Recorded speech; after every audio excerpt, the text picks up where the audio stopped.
محترم حافظ بلال بٹ صاحب جو بڑی شاندار گفتگو کر رہے تھے اور ہمیں یہ سمجھا رہے تھے کہ دین اسلام اللہ رب العزت والجلال کی بہت بڑی نعمت ہے، اس کی قدر کریں۔ لیکن ہمیں دین اسلام کی قدر نہیں ہے، اس لیے کہ ہمیں یہ مفت میں سجدے ملے ہیں، ہم نے کوئی قربانی نہیں دی۔ جن لوگوں نے اس دین کے لیے قربانیاں دی تھی وہ ہمیشہ اللہ رب العزت والجلال کا شکر ادا کیا کرتے تھے، اور صحابہ کرام وہ اپنے جاہلیت کے دور کو یاد کر کے رویا بھی کرتے تھے، ہنسا بھی کرتے تھے، کبھی روتے اور کبھی ہنستے کہ وہ کیسا دور تھا جو ہم گزار کے آئے ہیں، اور یہ کیسا دور ہے جو اللہ رب العزت والجلال نے ہمیں جناب محمد رسول اللہ صلی اللہ علیہ وسلم کی صحبت اور مصاحبت میں دیا ہے۔ تو دین اسلام اللہ رب العزت والجلال کی بہت بڑی نعمت ہے، اور اس سے بھی بڑی بات کہ اللہ رب العزت والجلال نے ہمیں جناب محمد رسول اللہ صلی اللہ علیہ وسلم کا امتی بنایا ہے۔ لقد من اللہ علی المؤمنین، اللہ رب العزت والجلال نے بے شمار نعمتیں دینے کے باوجود ہمارے اوپر کسی نعمت کا احسان نہیں جتلایا، اور جناب محمد رسول اللہ صلی اللہ علیہ وسلم کا امتی بنانے کے ساتھ اس نے ہمارے اوپر یہ احسان جتلایا ہے۔ یہ احسان اس لیے جتلایا ہے کہ اللہ رب العزت والجلال ہمیں یہ سمجھانا چاہتے ہیں، بتانا چاہتے ہیں کہ دنیا کا قانون یہ ہے کہ دنیا والے اپنا محبوب کسی دوسرے کو نہیں دیتے ہیں۔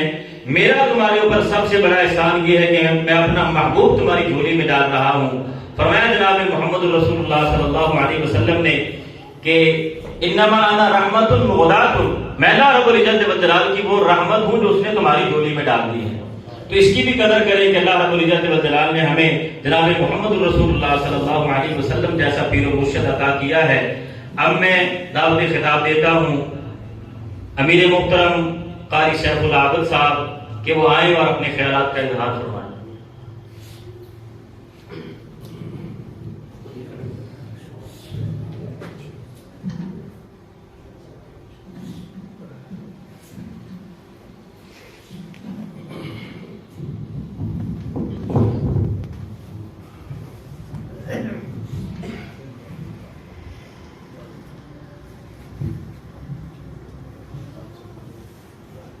اہلا سہلا جناب قاری عبدالرحمان صاحب شکر تشریف لائے کیا تھا گرامی سے خوش آمدید کرتا ہوں۔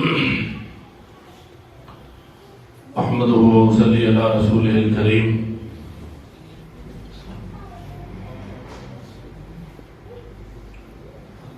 اللہم صلی علی محمد وعلی آل محمد کما صلیت علی ابراہیم وعلی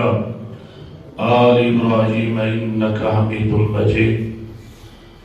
اللهم بارك على محمد وعلى آل محمد كما باركت على إبراهيم وعلى آل إبراهيم إنك حميد مجيد۔ أما بعد فأعوذ بالله من الشيطان الرجيم، بسم الله الرحمن الرحيم، بل تؤثرون الحياة الدنيا والآخرة خير وأبقى۔ اپنے مرکز سے اگر دور نکل جاؤ گے، خاک ہو جاؤ گے، افسانوں میں کھو جاؤ گے، اپنے پرچم کے رنگ کو کہیں بھلا مت دینا، سرخ شعلوں سے جو کھیلو گے تو جل جاؤ گے، تیز قدموں سے چلو اور تصادم سے بچو، بھیڑ میں سست چلو گے تو کچل جاؤ گے۔ عزیزان محترم، برادران ملت، حمد و ثنا کے طیب اور پاکیزہ کلمات اللہ وحدہ لا شریک کی عظیم ذات کے لیے، جو یقیناً ساری کائنات بھی، کائنات کا ذرہ ذرہ اس کی حمد اور ثنا بیان کرے تو حق کے حمد اور حق کے ثنا ادا نہیں ہو سکتا۔ عادت حمد و ثنا، درود و سلام میرے اور آپ کے حقیقی پیر، حقیقی مرشد، حقیقی رہبر اور رہنما جناب محمد مصطفیٰ صلی اللہ علیہ وآلہ وسلم پر، جنہوں نے آ کر اس اندھیر نگری میں رہنے والی امت کو روشنی کی کرنیں بخشی، کتاب و سنت کا راستہ دکھلایا۔ آج اگر کائنات کا ہر آدمی آپ کی ذات پر ایک تسلسل کے ساتھ درود بھیجتا رہے تو حق رسالت ادا نہیں ہو سکتا، مگر آپ کی خاموشی پیچھے مانا دارن ایسے جیسے کوئی دم کرانے آیا بیٹھا ہو اور وہ دم کرا کے چلا جائے گا، وہ زہر صاحب سے وہ نہیں کرتے، وہ بس وظیفہ بتاتے ہیں، کرتے نہیں ہیں۔ تو ذرا تھوڑا سا چگنے ہو کر بیٹھے، بڑے بڑے ستانوں نے آپ سے گفتگو کرنی ہے، آپ سستی کا ڈیبو بنے ہوئے۔ حضرات مجھے نہیں پتا، ہمارے مجھ سے قبل جو بٹ صاحب بیان فرما رہے تھے انہوں نے بڑی جچی دوری اور بڑی اچھی گفتگو کی ہے۔ ان کا ایک آخری جملہ پھر میں 2-4 گزارشیں کر کے آنے والے خطیب کو موقع دوں گا، کیونکہ آج میرے لیے بڑی خوشی کا مقام ہے۔ یہی مسجد قدس ہوتی تھی، اسی میں حافظ عبد الرحمان بچوں کی طرح کھیل رہا ہوتا رہا نیچے، اور میں اس کے والد گرامی کے ساتھ تقریر کرنے چلا جاتا تھا، تو یہ یہی انہی گلی میں بار پلاٹ میں کھیلتا رہتا تھا۔ تو آج ماشاءاللہ وہ خطیب بن کر آیا ہے۔ میں چاہ رہا تھا، کبھی بڑی خواہش تھی کہ کوئی ایسا موقع ہو اسی مسجد میں ہم اکٹھے ہوں۔ اللہ تعالیٰ نے وہ موقع پھر لے آئے کہ آج حافظ عبد الرحمان صاحب بن حافظ محمد عبداللہ شیخ پوری صاحب۔ ابھی مجھے ایک بچے نے ادھر دھرم پورہ میں ایک پرچی دی، تو وہ ہمارے خطیب تھے، آپ کو یاد ہوگا حافظ شعیب شہزاد صاحب، جن کا انتقال ہو گیا تھا۔ تو انہوں نے لکھا کہ وہ حضرت شیخ پوری صاحب رحمۃ اللہ علیہ کے انداز تکلم میں گفتگو کرتے تھے، تو وہ عتیق مجھے کہنے لگا کہ آپ حضرت حافظ صاحب کی کوئی بات تو سنا دو۔ تو میں نے کہا یہاں زیادہ باتیں کیا سنانی ہے میں نے ان کی، ایک تو میں کہا ان کے صاحبزادہ صاحب تشریف لا لے آؤ میرے ساتھ اور ان کی زیارت کر لیتے، اور دوسرا میں نے کہا ان کا ایک جملہ مجھے آج تک یاد ہے جو بدلا شخص میں انہوں نے کہا تھا کہ 1.5 گھنٹے کی تقریر تھی، مسلسل قرآن پر کی انہوں نے، تو اینڈ پر انہوں نے کہا کہ جب اللہ تعالیٰ تمام نعمتیں رکھ دے گا، جنت کے دروازے کھول دے گا، ہم ریشمی پلکوں پہ جا کر تکیہ لگا کے بیٹھ جائیں گے، ہر طرف اللہ کی رحمتیں اور نعمتیں ہوگی، اور میں کہوں گا میرے اللہ ذرا مہکتا لیا، میں تیری حمدہ اور بیان کر لوں۔ میرا جی تب بڑھے گا جب میں اللہ کے قرآن کو پڑھوں گا۔ حضرات گرامی قدر، میں یہ عرض کر رہا تھا کہ بٹ صاحب فرما رہے تھے کہ اللہ کی ساری نعمتیں ہیں، پاکستان بھی اللہ کی نعمت یقیناً، پیغمبر کی ذات بھی اللہ کی نعمت، لیکن اندھیروں میں ڈوبے ہوئے لوگوں کو یہ سبق ضرور دینا چاہیے کہ جناب جن چشتیوں بستیوں کے پیچھے تم چل رہے ہو، یہ پھر تمہیں روشنی سے نکال کر اندھیروں میں لے کر جانے والے ہیں، اور جس کی ہم دعوت دیتے ہیں، جس کا ہم نام لیتے ہیں، جس پیر کی ہم بات کرتے ہیں، اللہ کے فضل و کرم سے کل قیامت کو اسی کی شفاعت کی کام آئے گی، نہ آدم کی شفاعت کام آئے گی، نہ ابراہیم بولیں گے، نہ عیسیٰ علیہ السلام بولیں گے، نہ موسیٰ بولیں گے، اور اس دن سفارش ہوگی تو اہل حدیثوں کے محور، اہل حدیثوں کے تاج، اہل حدیثوں کے پیر، اہل حدیثوں کے رہنما جناب محمد کریم کی سفارش ہوگی۔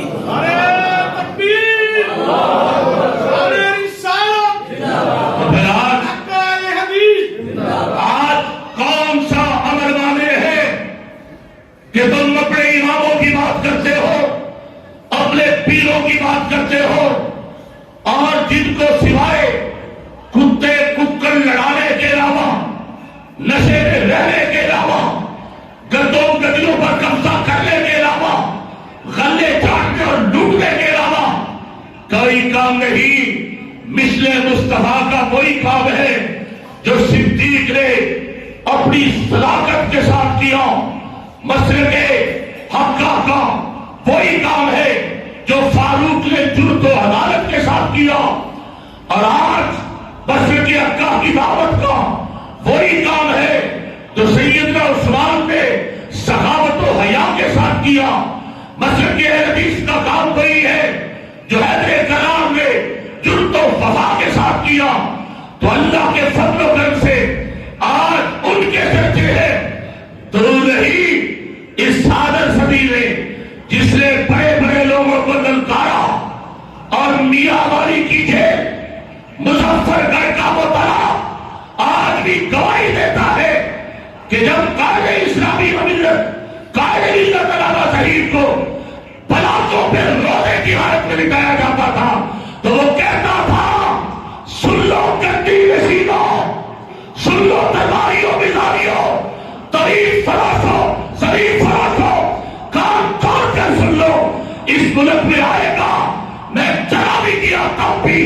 نہ رہا تب بھی، رہا تب بھی، اس ملک کا مقدر رب کا قرآن ہوگا،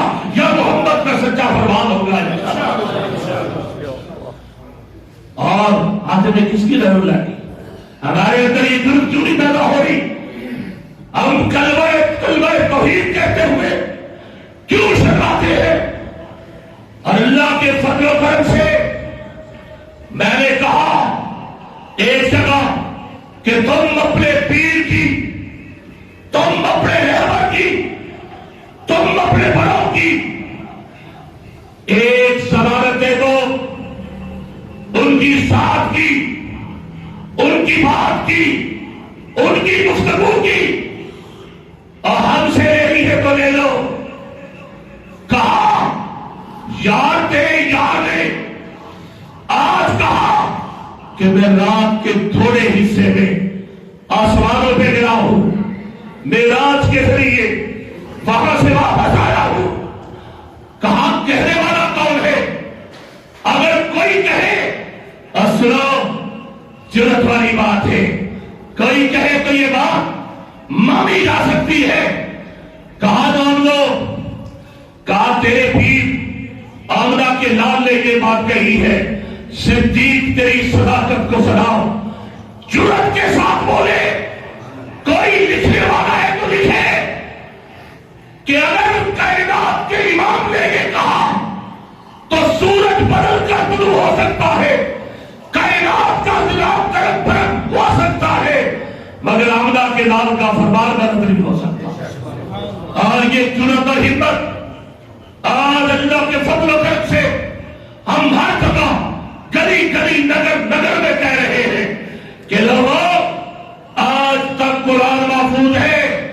تو یہ قرآن محمد مصطفیٰ کے لبوں کو جھوم کر آیا ہے دنیا میں،